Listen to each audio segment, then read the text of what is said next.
Equity share है बेटा आज का टॉपिक हमारा।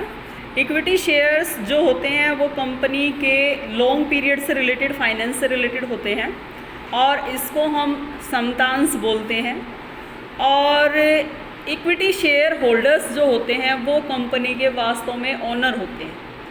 ठीक है, यहाँ आपको दो तरीके के शेयर्स मिलेंगे पढ़ने के लिए, इक्विटी शेयर्स और प्रेफरेंस शेयर। प्रेफरेंस का मतलब पूर्वाधिकार होता है। प्रेफरेंस का मतलब है कि प्रेफरेंस उनको दिया जाएगा जो कि प्रेफरेंस शेयर होल्डर्स हैं। पर आप जब इक्विटी शेयर्स खरीद लेते हैं तो इक्विटी शेयर्स के जो ओनर होते हैं वो कंपनी के एक्चुअल में ओनर माने जाते हैं। और इक्विटी शेयर्स के बदले जब आपको डिविडेंड दिया जाता है, लाभांश जो दिया जाएगा, वो आपका लास्ट में दिया जाएगा, पहले आपके जो प्रेफरेंस शेयर होल्डर्स हैं उनको दिया जाएगा। क्लियर? इक्विटी शेयर होल्डर्स के आगे एडवांटेज दे रखे हैं कि जो इन्वेस्टर होते हैं उनको क्या बेनिफिट होगा। फर्स्ट है आपका पार्टिसिपेट कर सकते हैं मैनेजरियल एक्टिविटी।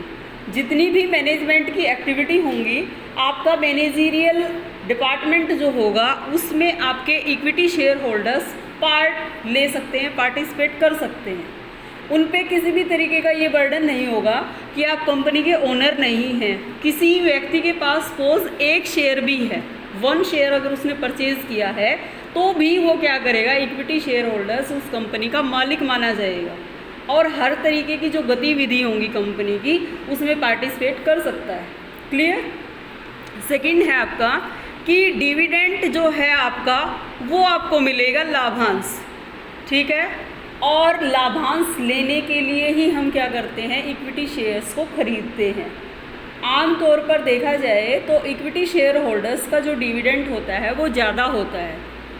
कभी कभी किसी भी केस में ऐसा हो सकता है, शायद ही किसी केस में ऐसा होगा कि कंपनी को लॉस है और कंपनी को लॉस होने के केस में आपका क्या हो जाएगा, डिविडेंड आपका क्लोज हो जाएगा। अदरवाइज जितनी बार भी कंपनी को प्रॉफिट होगा आपका भी प्रॉफिट इंक्रीज होता चला जाएगा। ठीक है, प्रॉफिट का जो हिस्सा आपको दिया जाएगा उसको डिविडेंड बोला जाएगा। नेक्स्ट आपका है earn profit, capital profit. Capital profit का मतलब यहाँ ये है, वहाँ आपको डिविडेंड लाभ मिल रहा है, यहाँ आपको प्रॉफिट दिया गया है। देखो कोई भी कंपनी है वो लार्ज स्केल पे जब काम करेगी और उसके शेयर्स को बेचा जाएगा, जब भी उसके शेयर्स, मान लीजिए हमने 100 रुपये का एक शेयर खरीदा है और उस कंपनी की गुडविल रेपुटेशन बहुत अच्छी हो गई है और उस कंपनी का जो शेयर हमने 100 रुपये में ख़रीदा था अब मान लीजिए 150 का हो गया है, तो जो 50 रुपये पर शेयर आपकी वैल्यू इंक्रीज़ हुई है वो आपका कैपिटल प्रॉफिट होगा। क्लियर? नेक्स्ट आपका आता है कंपनी को क्या बेनिफिट होगा। एक तो इसमें जो कंपनी को प्रॉफिट, ये कैपिटल मिलेगी वो आपको मिलेगी फिक्स। ठीक है, क्योंकि आपका जो इक्विटी शेयर होल्डर्स होते हैं वो लॉन्ग पीरियड के लिए इन्वेस्ट करते हैं जो कि आपका पैसा लंबे समय तक चलेगा। ठीक है, इतनी जल्दी पैसा शेयर होल्डर्स वहाँ से नहीं निकालते कि पैसा डाला और निकाल लिया, यानी कि आज अगर आपने शेयर्स खरीदे हैं तो कल आप उन शेयर्स को सेल कर देंगे, ऐसा नहीं होता है। दूसरा, कंपनी पे कोई भी फिक्स बर्डन नहीं होता। जैसा कि मैंने तुम्हें बताया कि प्रेफरेंस शेयर होल्डर्स जो होते हैं उनको प्रेफर किया जाएगा, हर एक चीज़ में प्रेफरेंस दिया जाएगा, तो उनका जो डिविडेंड होता है, उनका जो लाभ का हिस्सा होता है वो फिक्स होता है।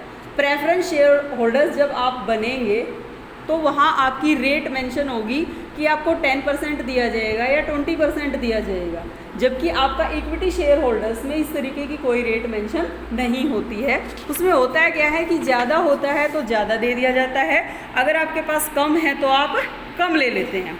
उसके बाद आपका जो उधार की पावर है आपकी वो इंक्रीज़ हो जाती है, क्योंकि जो आपके ओनर होते हैं, शेयर होल्डर्स होते हैं, वो इस तरीके से कैपिटल इन्वेस्ट करते हैं कि आप कहीं भी जाएं उन शेयर होल्डर्स की रेपुटेशन के आधार पर लोन ले सकते हैं।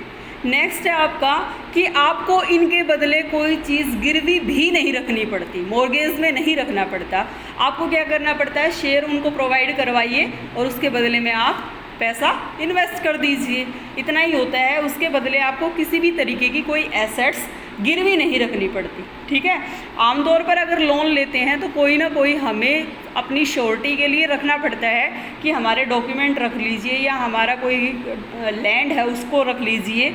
इस तरीके से चीज़ जब हम गिरवी रखते हैं वो रिक्वायरमेंट यहाँ नहीं होती है। अब इसकी लिमिटेशन क्या है कि अनसर्टेन इनकम है।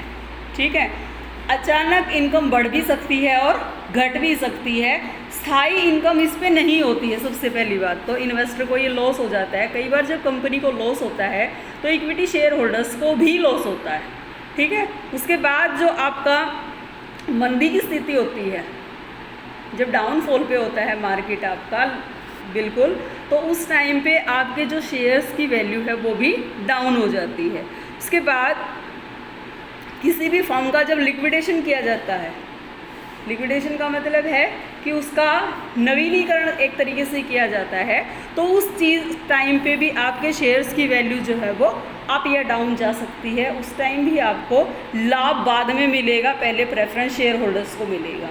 उसके बाद अगर आपका किसी भी तरीके से सट्टे का जो केस होता है, जुआ जो सट्टा हम लगाते हैं बिजनेस से रिलेटेड, उस टाइम पे भी आपको लॉस हो सकता है। हो सकता है आपने मंदी या तेज़ी की सिचुएशन देख के बाज़ार में सट्टा लगाया हो और आपका जो सट्टा लगाया गया हो वो उस टाइम पे फेल हो सकता है।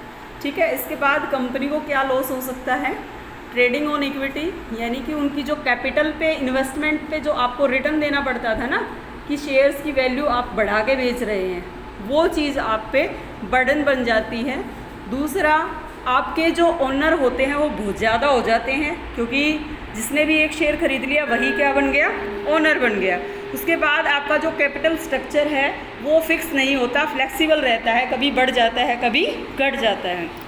उसके बाद इसकी फ्लोटेशन की कॉस्ट, फ्लोटेशन का मतलब है कि जब आप शेयर्स को इशू करते हैं, जो पब्लिक कंपनी होती है उसको अपने शेयर्स पब्लिक में इशू करने के लिए प्रोस्पेक्टस वगैरह इशू करना पड़ता है, जिसकी वजह से खर्चा ज़्यादा आता है। ठीक है, उसके बाद आपको जब आप शेयर्स इशू करते हैं तो उसमें आपको कोई भी टैक्स बेनिफिट नहीं मिलता है। ठीक है, क्लियर।